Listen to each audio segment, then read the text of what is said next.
Good morning. This is, I think everyone is aware, this is a meeting of the New York City Water Board. We just concluded a meeting of the Governance Committee a few minutes ago.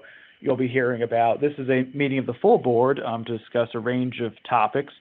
As authorized by state law, we are holding this meeting as we have been in a virtual conference call format to facilitate ease of access and public safety. The meeting is being recorded. A transcript of the audio as well as a written accounting will be placed on the board's website shortly following the meeting. I would remind everyone this is a meeting of the board to discuss business matters in a public forum among themselves and with the benefit of DEP personnel and board staff. I would ask everyone, as the chair pointed out, please keep your phones on mute. And if you have questions, we are always willing to hear them and answer them. What you should do is send them to us by email at nycwaterboard@dep.nyc.gov, or you can just call us at 718-595-3594. You'll get a prompt response to any reasonable question you send, but that is the way to do it, by email or telephone, not in this meeting. The meeting materials we'll be discussing are all available on the Water Board's website at nyc.gov/nycwaterboard. You'll see them on the right-hand side under announcements. You click on the PDF link that says meeting materials. It'll bring up everything we're talking about. If you have someone with you who is hard of hearing, we have a text captioning service, which is a long URL. It's a streamtext.net URL. If you open those PDF packets, open the agenda, it's a long URL you see at the bottom of the page, copy and paste that. You can get the text captioning option as the meeting progresses. That's everything from me. I'm going to hand it to the board secretary, Al Rodriguez, now to call the formal roll. Thank you. Thank you, Omar. Calling the roll. Chairman Carney? I am present. Very good. Member Fernandez-Ketchum? Here. Member Freed? Here. Thank you. Member Golden? Here. Member Sue? Member Shaw? Here. Thank you. Member Zarrilli? I'm here. Thank you. We have a quorum, Mr. Chairman. Mr. Secretary, thank you very, very much. I want to thank all the members for making time today to have the meeting. We have a long agenda, but I don't think the meeting is going to be particularly long. There are two high points today, two things to make note of before we start. With luck, we have the DEP Commissioner, Mr. Sapienza, Commissioner Sapienza, with us. He's going to give us a year-end review, and if Vinny is on the phone, thank you so much for being with us. The second important matter for me today is that we are losing our ethics officer, a lawyer who has been with the board, with DEP for a number of years. A man who has been a great advisor to me, and somebody for whom I have enormous respect. Greg Escierto. Greg, if you're on the phone, I'm going to give you a second to get your thoughts together. But before we start this meeting, I'm going to give you an opportunity to say something to this board and to the public gathered. Greg has always been quietly enormously effective. A man who has walked up to me before the meetings to remind me that there are things I need to do. A man who has come up to me after the meetings to say, hey, there are things you forgot to do. But he has been absolutely clear in his both legal advice and ethics advice, and we have been very fortunate to have him. He is retiring, I gather, from city service. At least that's the note I got, Greg. If you're not retiring, stop me now. Oh, that's accurate. Thank you. All right. He is retiring from city service in January. And Greg, I wanted for you to, if you want to say something before I close out my congratulations on the commencement of your new career. Well, thank you so much, Alfonso, for those kind words and well wishes. I didn't actually prepare anything, so perhaps I'll throw it back at you. The thing I most enjoyed on this board, I would say, is listening to you speak, Alfonso. You are definitely the most compelling public speaker I've had the pleasure of seeing in person. You're very kind, Greg. And I guess I'm not, but hearing. But lie to me, because I love to hear it. Thank you. But yes, I would say I learned a lot from you.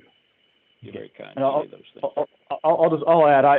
This is Omar. I have the office adjacent to Greg, and I've been sitting next to him for 5 or 6 years, and I have to say he has been I came to the city in 2016 with no prior government experience and no prior experience working for city government, and I have to. Greg was just I can't understand how exceptionally helpful he was in kind of getting me up to speed very rapidly on a complex organization with a myriad of confusing and hard to understand dynamics. So I just his departure from city employment. I don't expect to be the end of our relationship. He's going to be around. He's a longtime resident of the city. He'll be kind of informally advising us in one way or another going forward, and that's a welcome thing. He's 28 years in the city.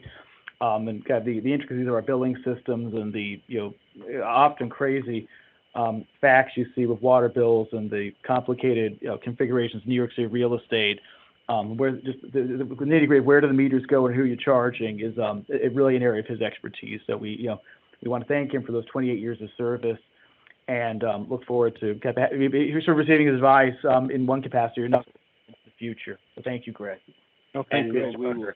We will look forward to hearing about what you have decided. I wasn't kidding. Your next career, your retiring from city service, does not mean that you fade away. It means that you do what your next career requires that you do. You're the consummate professional in many, many respects, and I want you to know that I have very much appreciated your advice, your counsel, and your comradeship. Trust me when I tell you that in the job that I have with the Water Board, one just never knows what to expect. And you've made what I should expect easier to predict, and I am very grateful for that. So let's talk before you go. I want to know where you're going, what you're going to do, and we'll spend. Yes, you can buy me a drink, Greg. Well, that sounds like an excellent idea to me. Thank you, All Alfonso, right. and thank you to all the board members. Definitely my most favorite board in 28 years. Well, thank you. You're kind. All right, we've had the roll call. I think we're all grateful for your service. Thank you, Greg. Thank you. All right, I guess we'll get at the agenda. We've got an hour. We had a board meeting on the 14th of October. Those minutes are included in the board packet. Those of you who were present at that meeting have the authority, the ability to vote in favor of or against the approval of the minutes. I'll ask for that vote. All in favor of the approval of well, I'm sorry. Because we're on the telephone conference format, I think we need to ask Al Rodriguez to call for a vote. So all in favor of the minutes as they are presented to you, Al, please ask for a roll call vote.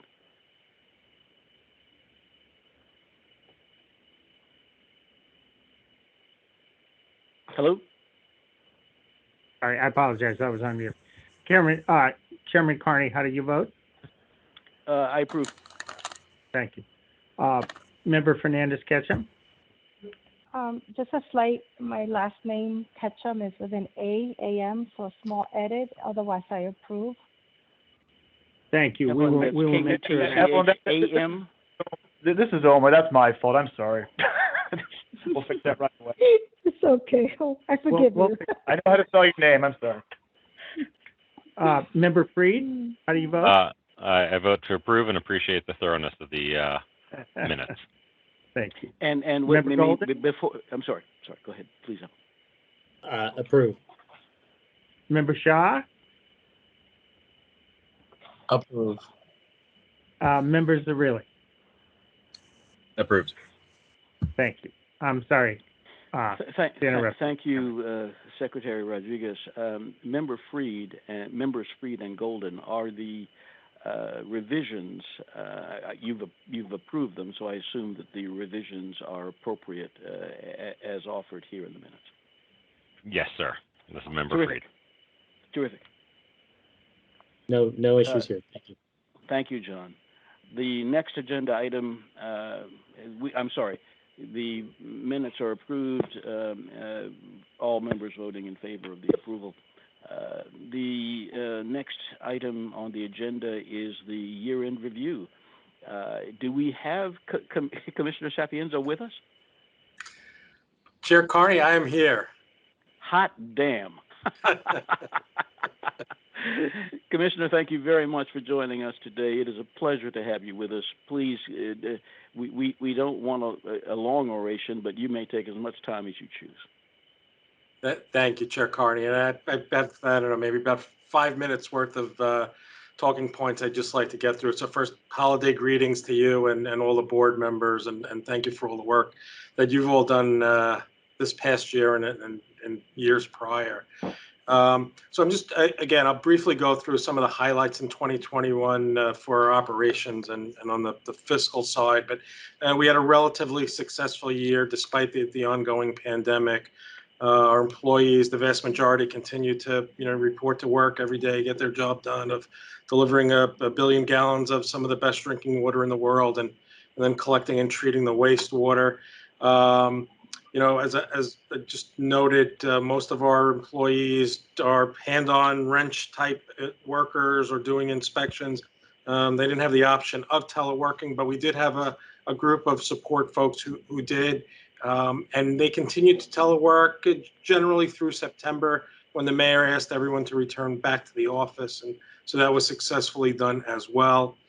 And actually, I guess it helped us to create a few things that we hadn't had before.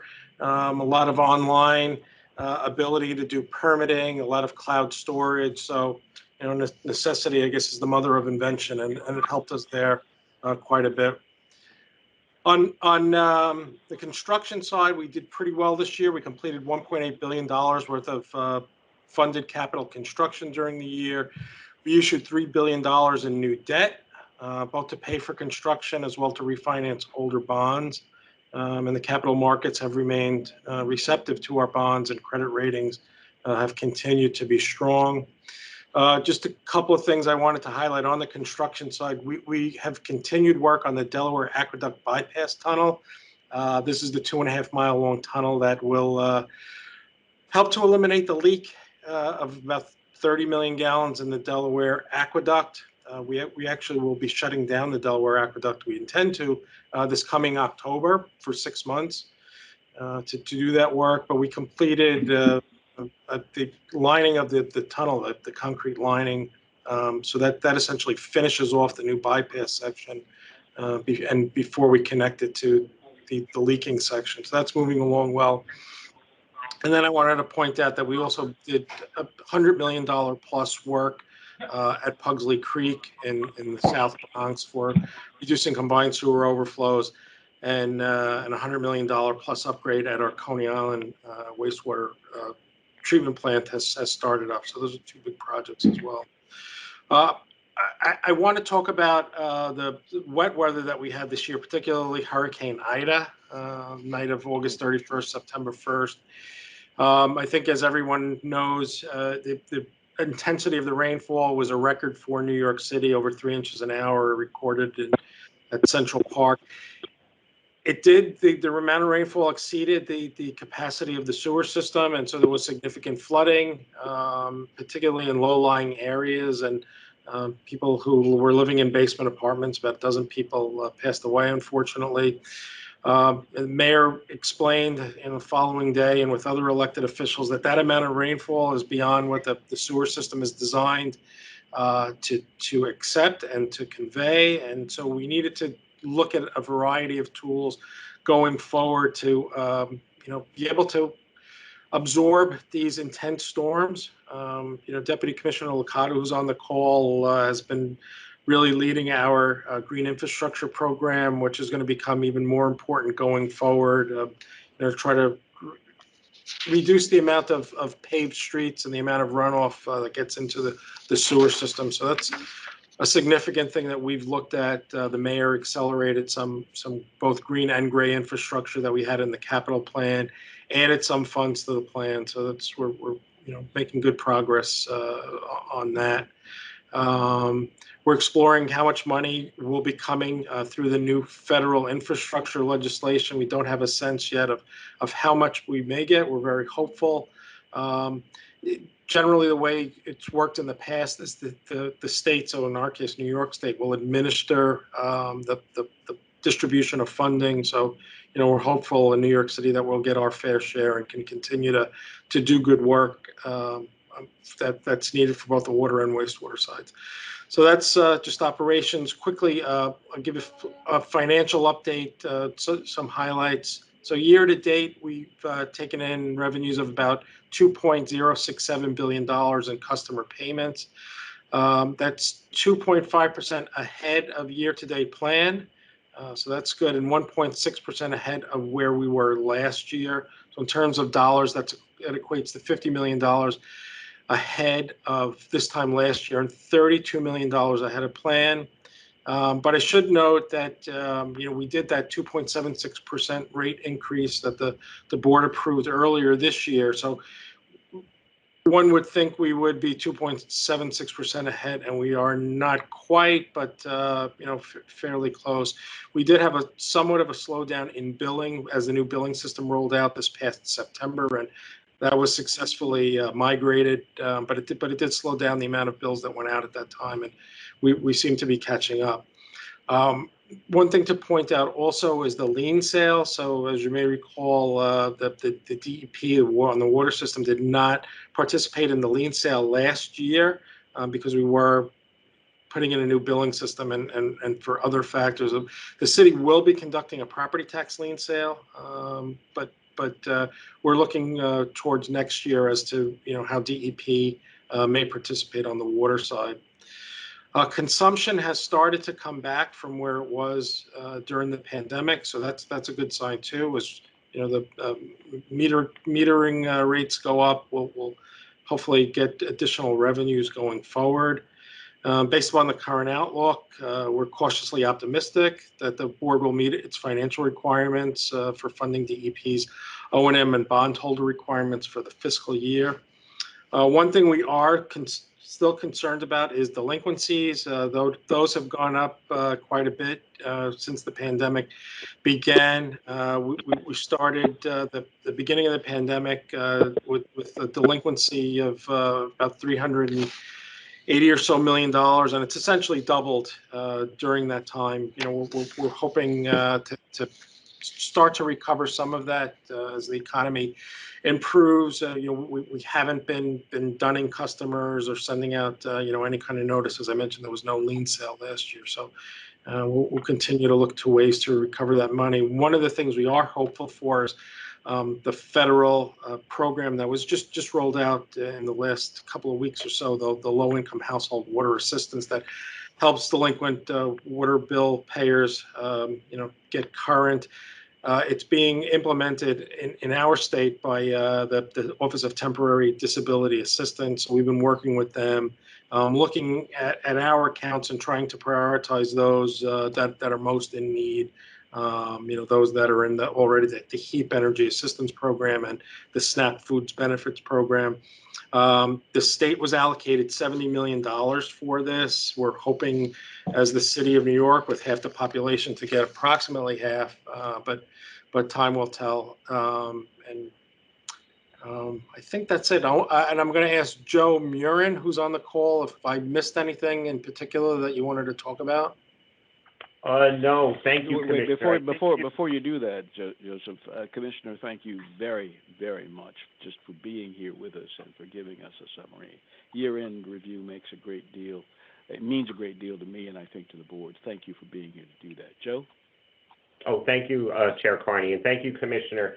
I have nothing to add to that. I do want to note that the Commissioner did, take us a little out of agenda sequence there because he ran through a couple of later agenda items. So I just wanted to point that out for your edification, Mr. Chair, that we're a little ahead of schedule now, but right. I would don't let me try to have you guys repeat anything. I appreciate it very much, Commissioner. I had a chance to see, and I think you and I have talked about this, but I'm not certain. I'm getting old.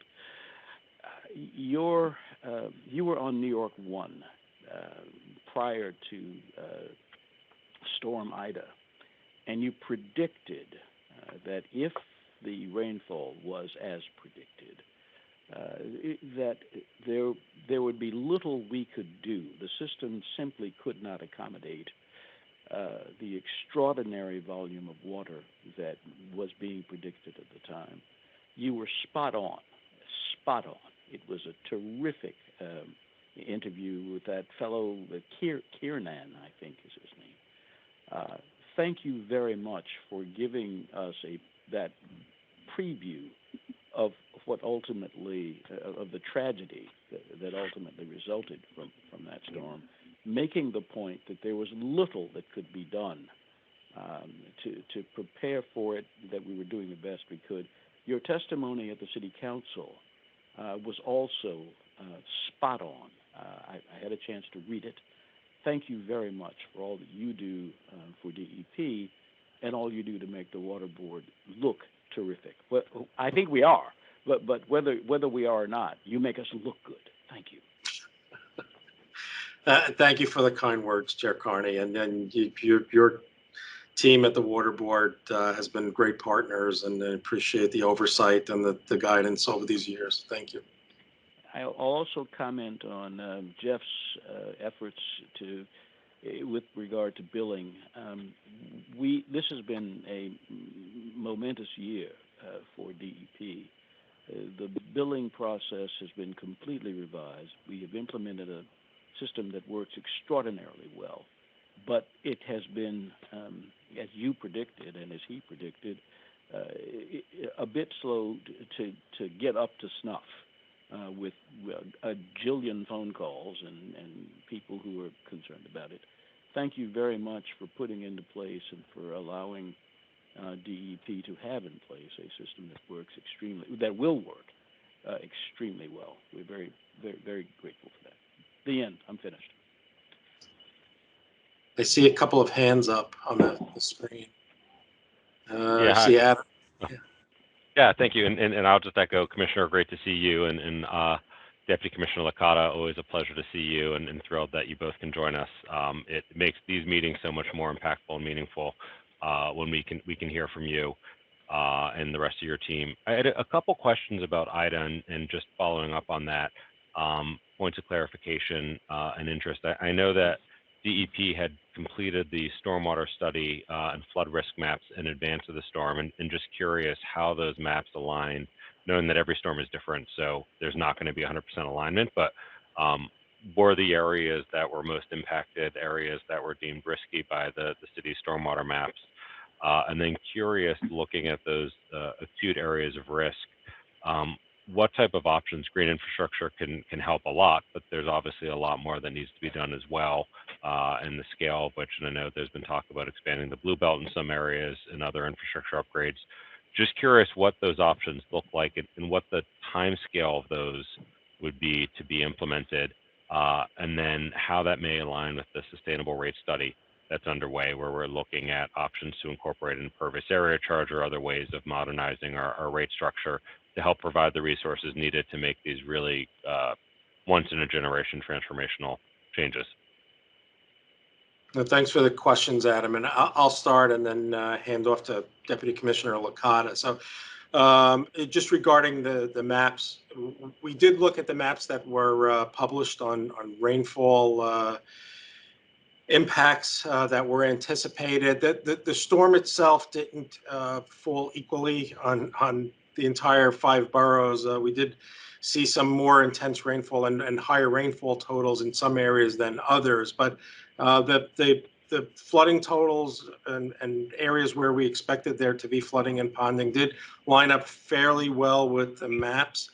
And mostly these are areas that are the lowest lying, the lowest topology in particular drainage areas. So not to be unexpected, but again, given the very large intensity of the storm at a certain point, there was deeper flooding than we did anticipate. So, we've been looking at that and again, looking at options going forward. And before I will turn it over to Deputy Commissioner Licata, we understand that, some of the options to eliminate flooding in these very low lying areas may take time. And so the mayor did, in his report that came out at the end of September, announce that he wanted to have a task force to actually collect information on who lives in some of these very low-lying areas, particularly in basement apartments, to give them a notification ahead of storms to get to higher ground, pending some resolution going forward. So, Angela, I'll turn it over to you now. Sure. Thank you all and good morning. Very happy to report that we are well underway with some of the planning with respect to green infrastructure expansion and how they might support some of the most vulnerable areas. In answer to your specific question, the maps were remarkably accurate.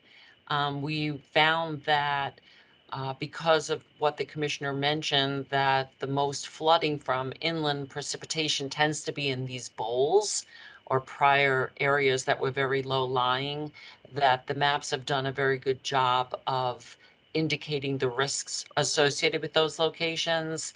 So I mentioned green infrastructure, and I mentioned that, we are well underway with some of that planning because we've already been expanding the GI to be a water quality program plus a flood attenuation program. So you might have heard of our projects for these large medians where we're looking to increase the amount of storage. And we're also looking at doing that on sites that are publicly owned, where instead of just doing the 1 inch, for instance, over an acre, which constitutes a greened acre, we're looking at increasing the volume of storage at those locations for resiliency. So really getting beyond just a CSO control and moving into green infrastructure for resiliency. In addition to that, you may have heard of our Tibbetts Brook project. We're still in the final negotiations with the CSX for the purchase of that property that they will rail bank for our use, but that would allow us to get a significant flow out of our sewer system that goes to our treatment plant on a daily basis for treatment. This would allow for that flow to be daylighted and follow from Van Cortlandt Park along the rail corridor and finally into the Harlem River. So not only would it be a wonderful environmental project by reducing a significant amount of CSO, it would also provide for an opportunity for those users and the residents in that section of the Bronx to have significant access to the waterfront and to all points north. So there are too many projects to mention here, but I would love, to give a more detailed briefing because we have so many site-specific projects that are underway. But maybe I'll just close with saying that most importantly, we are looking at the cloudburst neighborhoods. That's an opportunity where I believe, Adam, you mentioned that we will rely upon a variety of tools. So that would be where we're going to be looking at the green infrastructure in conjunction with some of the gray infrastructure improvements, such as high-level storm sewers and such as changes to discrete sections of the drainage system that may need to be upgraded to meet the current criteria. So by working in tandem with respect to these various projects and with respect to the different agencies that have received funding under this program, we'll be able to bring, the best tools together and hopefully have a wider impact on those most vulnerable neighborhoods. And we're in the process of shortlisting those neighborhoods and being able to very soon identify which are the 10 that we're going to focus on in the near future. Thank you. That sounds like a terrific future board presentation. I'd love to learn more about that. And then just before I defer to Dan, just curious on the alignment with the sustainable rate structure study. I know that you kicked off the advisory group that's met twice in the year. I'm excited to see engagement on that, but how that may align with new rate structures for bringing financing into the projects that are needed in the future. Yeah, we'll be discussing that under that section of the agenda. So if I can just hold off on that detail for now. This Perfect, is under thanks. the fiscal year-to-date financial update, is that? Oh, I'm sorry, no, the update on DEP Sustainable Rate Structure Study? Yes. Perfect. Okay, Thank you. Thank you very much. Are there other questions from board members for the commissioner? Or the Yeah, deputy this is so this is members are really interested, and great to see you, Commissioner and Deputy Commissioner. Very interested in this conversation, and also agree with Adam, Member Freed, on the desire to have some longer conversations on what some of these investments post IDA can look like. As we all know, that climate change is going to continue to change what is what we need to plan for, and in particular, I think I'm most interested in this idea of when we exceed our design capacities of what the drainage network can handle, how much we really understand about the alternative pathways for stormwater. And I think the maps that you've published and the bowl areas are particularly vulnerable as low-lying areas. But I wonder if there's other ways to think through the sort of alternative pathways and how the system, when it exceeds its design capacity, can fail more gracefully in some ways rather than what might be thought of as catastrophically. And I'm just really interested in this concept because we know that when we hit our I think you mentioned that we had 3 inches of rainfall in an hour, and that was a record for New York City. Well, the record was set only 2 weeks prior to that and was less than 2 inches. And so we don't really know what the peak intensity can look like. And it's really helpful to think through what the failure modes of the system look like after you exceed your design capacities, because we're in uncharted territory. So all of which, I'm not sure that's a question, more than just a point, and very interested in to help engage as a member and to help you think through these questions wherever it makes sense. And I'm very interested to have this longer conversation on what your plans are. A very discrete question for you. I'm interested in all the conversations that have been happening around the vaccine mandates for the city, whether that's had any impact on your workforce across the agency.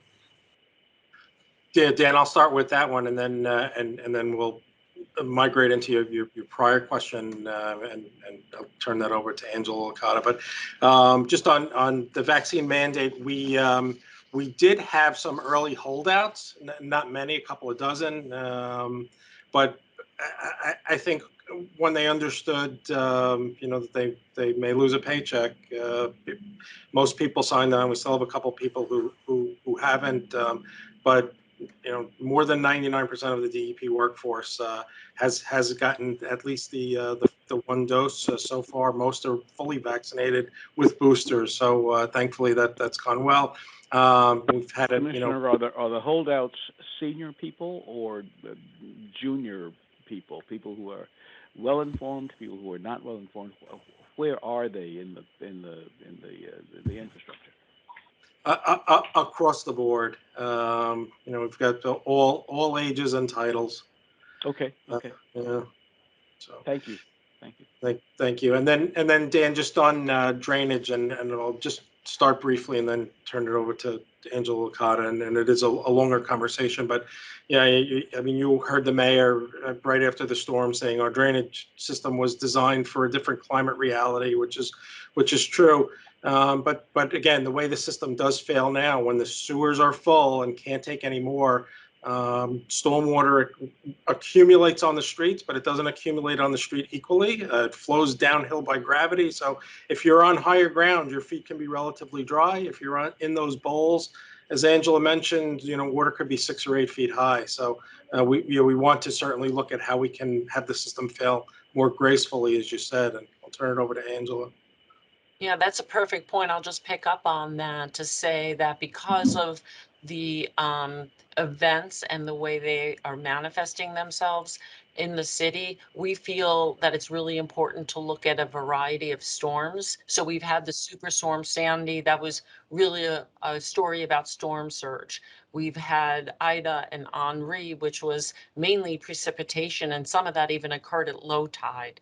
You can imagine if we had sort of a trifecta of some of these points happening all together, that would even be a worse scenario than what we've actually experienced. So we are doing a lot of scenario planning to better understand, Dan, as you indicated, what those pathways are, what they look like, and what the various vulnerabilities are for these different types of storm events that we may experience. And one of the ways we're looking to educate ourselves and to really calibrate our models and better understand that is to develop a system of flood sensors. So we have a contract that we're writing. I won't tell you too much about it, I'll probably get myself in trouble, but it's be a 5-year contract, and we'll be deploying about 200 sensors throughout the city to better understand that, and certainly be looking at those in our cloudburst neighborhoods. Because one thing that I think is really important, and I know that it will be important for me to be able to report to our senior staff, is what did the money that we invested get us? So we need to be able to demonstrate that if we're going to invest a lot of funds, that we are seeing improvements. So that's both the short term and a long term. And I'll just leave it there for a longer term discussion in the future. Thank you. Dan, are you okay with that? Yes, thank you. Commissioner, Deputy Commissioner, how do we capture costs? We recognize that the once in a generation storm or twice in a generation storm. The system will not handle the wastewater. The system will not handle the runoffs. How much does it cost for us to know what we cannot do, what we want to do, what we may be able to do? Where are those costs captured? Chair Carney, it's a very important question. And, I think some of the knee-jerk reactions right after the storm was to say, well, your system can handle between 1.5 inches and 2 inches per hour. Ida was over 3 inches. Just, start building your sewer system, your 7,400 miles of sewers to accommodate those larger storms. And we know that's just really not affordable. It's not realistic. It's incredibly unrealistic. We can't do that. Right, exactly. So, we started looking at the variety of other tools in the toolbox, and what their relative costs are, and timelines to do some of the things that we really need to do. Given the new climate reality that we're in. Angela, I don't know if you want to add. No, I think that's a terrific answer. It's always been about, looking at the cost benefit and what are the tools that may give us co-benefits so that we're investing and also getting some benefits during, drier conditions, but also repeat storms so that these are functioning during those events as well, and improving the water quality as they're managing more stormwater and keeping it treated or out of the combined sewer system. So that's why green infrastructure tends to rise to the top of the, these toolboxes. But the costs are obviously going to rise, and I believe we're going to be looking at some trade-offs. As we normally do. We need to balance that budget amongst all the competing costs and pressures. Absolutely. That's why I asked the question. This board is going to have to deal with the question of revenue. Where are we headed? What does the future in the next year, 2 years, 5 years look like? Where will that money come from? What will rates have to look like in the process of making good on our promise to provide the best quality of water on the East Coast, certainly, maybe in the nation, and B, to make certain that we are dealing with Adam's issue, which is wastewater. Where does it go? How do we manage it? What do we do?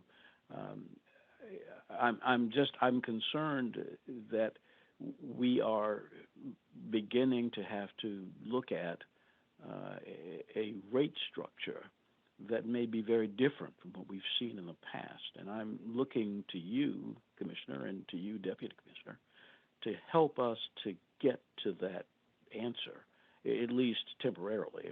The answer will change. It's a moving target, but to the extent that you guys can begin to predict where we need to be, the public needs to understand where we're headed, and I will look to you to help me to figure that out. Thanks, Chair Carney. No, we're happy to work with the board going forward. We have some initial thoughts. We want to flesh them out a little bit more, and I urge everyone to also read the report on the new normal that the mayor issued, which has some really great information in there as well. But continue to work forward. The other thing is, we just mentioned about the new billing system. That does give us a lot of flexibility to do things that we could never do before, as far as different types of rate structures. So that's helpful as well. Fingers crossed, Commissioner. Thank you very much. Deputy Commissioner, thank you very much for being with us today. Appreciate it. Thank you. All right. The next agenda item is the report of the board's governance committee. Chairman Golden.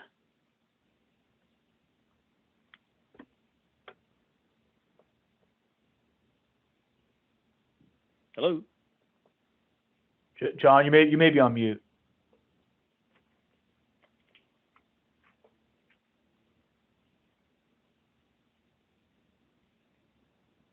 John, are you on? Hey, sorry, I was having a technical issue. I missed that part. Your report is the next item on the agenda, the governance committee report. Okay. So I just wanted to, I'll give everybody a very quick update. We had a productive call just before this one, and I was appreciative of the fact that the members of the governance committee, member Shaw and Fernandez Ketchum joined, and our esteemed chairman joined.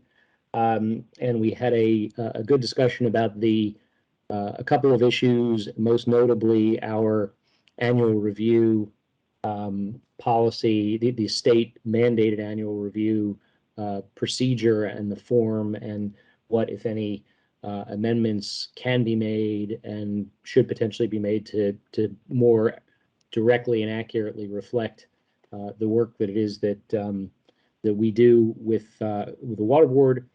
And we also got an update on the work of the contracting officer, and have asked the staff to make a slight amendment to the policy and procedure so that now, as it's currently written, when a contract is determined not to require bidding, when it's a no bid contract, as the policy is currently written, it only needs to be approved by the board if it's over $100,000, and the board only needs to be notified if it's over $25,000. And so we had a consensus that we wanted to propose to the water board, the overall water board, that we receive a report on all no bid contracts, irrespective of whether they meet that $25,000 threshold or not. Those were the highlights, and apologies again about the little technical glitch there. That's all right, John. It was a vigorous governance committee meeting. Using vigorous and governance in the same sentence is probably confusing, but we had an excellent governance committee meeting. Chairman Golden, thank you very much for that. Thank you. Are there questions for John? This is next Dan. One quick one, just to get an understanding of what are the types of things we're talking about being done on a sole source or no bid basis. Like how extensive is this practice? Yeah, so my impression is that it's not very extensive, and the staff can give us a sense as to how frequently the exceptions are in fact deployed. we weren't looking at its actual frequency. We were looking at the terms of the policy, which allow, in exigent circumstances or in situations where there's a unique skill or other kinds of delineated exceptions, the contracting officer is allowed to proceed without a bidding process. As to how common it is, that's information that we can and should get from the staff. I don't think it's used all that often, but we do want, I think, subject to the view of the whole board, I think we do want to know whenever it happens, just so that even if it's a $10,000, $15,000, $20,000 contract, I think it's something that we should just be apprised of, rather than have it not be brought to our attention and to the attention of the public. And all of these are, no matter what the frequency is, these are all consistent with the city's the PPB, the Policy Procurement Board rules. Is that the true? PPB? I've not heard that before. What does that mean? Yeah, so the board is a public. Wait. Then let's rather than getting into the weeds here in the board meeting, Dan, may I ask that you contact Omar Spencer? Yeah, absolutely. Happy to do it. Okay. Yep. All right. Cool. Thank you. John, were you? Was that the end of your report? Yeah. Thank you. Terrific. Thank you both very much. The next agenda item is the appointment of the board ethics officer. With Greg Escierto's retirement, we are losing our ethics officer. I've made the point that it's an unfortunate occurrence for the board, a terrific one for Greg Escierto. The new ethics officer is, as proposed, is Albert Rodriguez, and with a little luck and a lot of grace, he'll accept the position. Al, is there anything you want to say about that? Do I have a choice? Yeah. No, No. I accept it gratefully and look forward to determining, whatever determinations need to be made, whether people are naughty or nice. Both you and Greg have been extraordinary with regard to your ethics advice over the course of my time with the board. Thank you very much, Al. Greg, you're still on the phone. Thank you very much for your service. It's been wonderful. Hate to see you go, but thank you. Fingers crossed that you're going to do some terrific things. And if you want to send some business my way, it's fine. Sounds good to me. Thanks again. It is what it is. The question then is, and there is a resolution, the appointment of the board's ethics officer. That the proposal is that Al Rodriguez will become the board ethics officer. Al, it's an odd circumstance to ask you. Yeah, I was going to ask if Omar could take the role. Could poll the board. Yeah. Yes. Right. So I think that's a great idea, Omar. If you, so the resolution is that Al Rodriguez become the water board's ethics officer. I will ask for the approval of the board, and if and Omar will poll the board to see whether or not that resolution is approved. Okay. All right. So we on the question of the adoption of the resolution appointing Albert Rodriguez board ethics officer, Chairman Carney, how do you vote? Yay. Okay. Member Fernandez-Ketchum? Yes. Okay. Member Freed? Aye. Okay. Member Golden? Approved. Okay. Member Sue is not on the phone. I'll just verify he's not on the phone. Okay, so Member Sue not voting. Member Shaw? Agreed. Okay. And Member Zerilli? Aye. Okay. All right, we have 6 in favor and the resolution passes. Thank you very much, Omar. Congratulations, Al. You are now the board's new ethics officer. Thank you.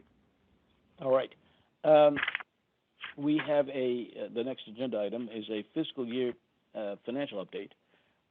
And will you do that, Omar, or will someone else? Well, the commissioner stole our thunder. So the commissioner already everything we wanted to cover. He already covered. He did. Terrific. So we can cross it out. We got agenda item 7 done. We'll save people another 5 minutes. That's so that one's got complete. The update on DEP sustainable rate structure study. Are there any comments that we need to hear on that issue, on that matter? Yeah, I'd love an update on that, just to hear where we are with that. I know just that there's been a lot of work on the DEP side in public engagement. So I'd love to give them an opportunity to talk through. Is that my cue? This is Angela Licata speaking. This is yes, the sustainable rate study, rate structure study? Yes, please. Yes. Okay. Omar, I don't know if you have the capacity to put any slides up, or I'll just speak to them. No, so the presentation slides for members of the public are on the board's website. It's nyc.gov/nycwaterboard. So what you go to the announcements, click on the PDF, and that's where they're accessible. We're not projecting anything over video conferencing software. You need to go to the website, open up the PDF, and they're in the PDF packet. And the members have the packet in their inbox. It's the email I sent 15 minutes before the start of the meeting. Thanks, Omar. Well, first and foremost, I'm going to take you through the status of the analysis, but the important point is that this is not something that is being led singularly at DEP. Obviously, the commissioner has commissioned the study, has tasked me with completing this assignment, and has been extremely supportive of the work that we're undertaking. Also, this is happening in conjunction and collaboration with the Chief Financial Officer, Joe Murin, and with the Water Board Treasurer, Omar, Nazem, and we have various stakeholders that we'll discuss in a moment. But we really do wholeheartedly view this study as an intelligence gathering and decision-making tool for a variety of groups, not the least of which includes the mayoral team, the Water Finance Authority, OMB, and of course the Water Board. And then on top of that, we have a lot of public stakeholders that are very interested in our work, so we do provide updates to them as well. And just a recap of where we are to date is that we kicked off this 3-year study in August of 2020. And we've had a variety of stakeholder engagement sessions and have developed a frequently asked questions based on feedback from our stakeholders, and so that they can go and they can learn and build upon their learning as we continue to work through the process with them and with others. And most important accomplishment to date is this comparative rate structure analysis. And we'll talk a little bit about that in a moment. So to date, it has been a very time-consuming, research-oriented task process, but we are now quickly coming upon what I believe to be a huge transition into a very complex and rigorous analytical mode. So there's a lot of work ahead of us, and we're looking forward to that because I think it's going to get really exciting at this point in time. The next point I want to make is that the advisory group meetings were held in July of 2021, October of 2021, and the next one will be February or thereabouts of 2022. And then we'll have our final recommendations by June of 2023. So we're about halfway done with about 18 months to go. And the comparative analysis report, that's really important to just spend a moment on because it really studies the rate structures and rate implementation options of the most like utilities or utilities that have done some really innovative rate structures that they've adopted themselves. So we have the great fortune of not being the first to have adopted some of these unique structures, but to really study how they have worked, what the upsides are, what the downsides are. And the work that we'll be doing going forward is mainly to look at how those various rate structures would impact our customer base. So we have to really tool this to really understand how it's going to impact the variety of customers that we have. One of the things that I'd like to note is that the majority of the other utilities that we've looked at, they have implemented a fixed fee. So without, getting to a punchline, and I really don't know until we do this very detailed analysis, the fixed fee seems like a very common practice because it does allow for a portion of the fee to be steady, for it to not be linked entirely to consumption. It gives certainty to the customer and it gives certainty to the utility. And it does represent fixed charges that the agency has that do not rise and fall with consumption. So I do believe that that is going to be an element of the changes that we will see. And what we will also be looking at very carefully are the impacts on vulnerable population or socioeconomically disadvantaged communities. We want to make sure that we have some type of lifeline rate for them, some type of a minimum amount of water that is guaranteed to those customers at a safe and affordable rate. And we will be also looking at the various customer assistance programs that we've already established and some additional ones that may be available to us as we go forward in this process as well. And so I know I'm talking a lot, but just trying to get and share some thoughts with you. Maybe I will spark some questions from you. We talked a little bit when we were talking about resilience and climate change and adaptation, about embracing uncertainty, looking at variabilities and looking at how we need to be ready for a variety of outcomes. But when it comes to a rate study, I feel like the opposite side of the coin is really important, and we need to make sure that we have certainty and financial resilience. So to the chair's point earlier, that is really the tightrope that we're going to be walking. Sure. And I'll just pause there and see if there are any questions on what I've already said. Are there questions from the board? I don't have a question, but I'd just like to say, I've attended both of the public meetings, and I appreciate the challenge you have in engaging the public on such a complicated, specific issue. And I know, some of the questions in the first meeting were, can you explain the rate structure? How does DEP bill?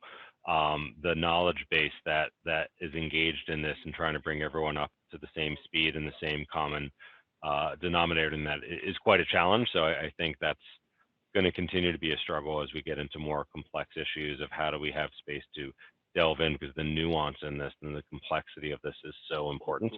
At the same time that we're educating people. Yeah. It's the nuances here that are extraordinary. How does the new billing system give us a better portal to know where people really are at risk, to know what trip measures there may be, to know what it is that we're not addressing. We've got the entire spectrum of folk from absolutely no need to tremendous need. How do we, to Adam's question, how do we address those who are in greatest need? How do we get at that? How do we know who they are? And then what do we do?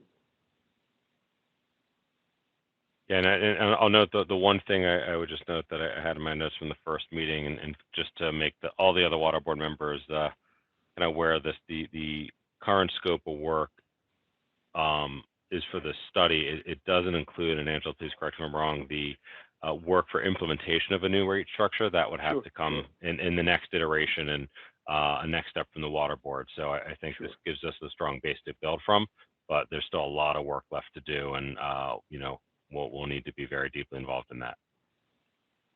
Yes, that's absolutely correct. And with respect to the question on the customers, we've been looking at our customers carefully for many years in terms of what the socioeconomic demographics are across the city. We've done a lot of analysis on the affordability question.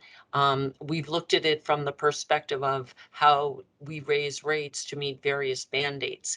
How much more debt can we take on? How much more can some of these customers afford to pay? And the way in which we've really been able to collect that information is to, work with the Human Resources Administration and some of the other databases. So there's been a lot of looking at our own demographics and then comparing that with customers that may be getting heating assistance or SNAP program assistance. Sure. So we have a pretty good understanding of that issue. Now, what do we do to address it?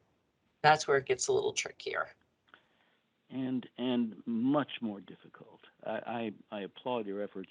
I believe that you're doing everything you can do right now. That the question is, do we need new ideas? And if we do, where do we get them? My fingers are crossed that what you're doing adequately addresses what we don't know. But fingers crossed that if there are new ideas, we'll stumble over them or they'll just come to us because we've earned the right to have them. We'll see what happens.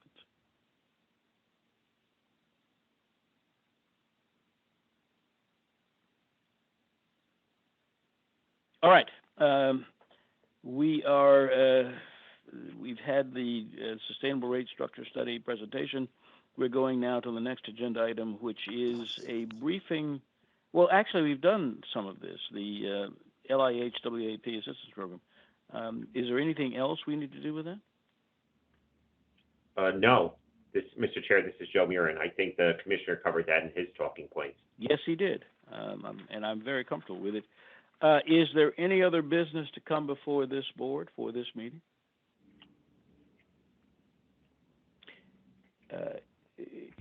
Hearing no comments and no questions, may I have a motion, please, to adjourn the meeting? So moved, Mr. Chair. Thank you, John. Is there a second? Sure, I'll second. Thank you very much. Mr. Secretary, if you would poll the membership. Sure. Taking a poll to terminate this meeting. Chairman Carney, how do you vote? To end the meeting. Yes, thank you. Member Fernandez Ketchum, how do you vote? Yes, we can end the meeting. Member Freed?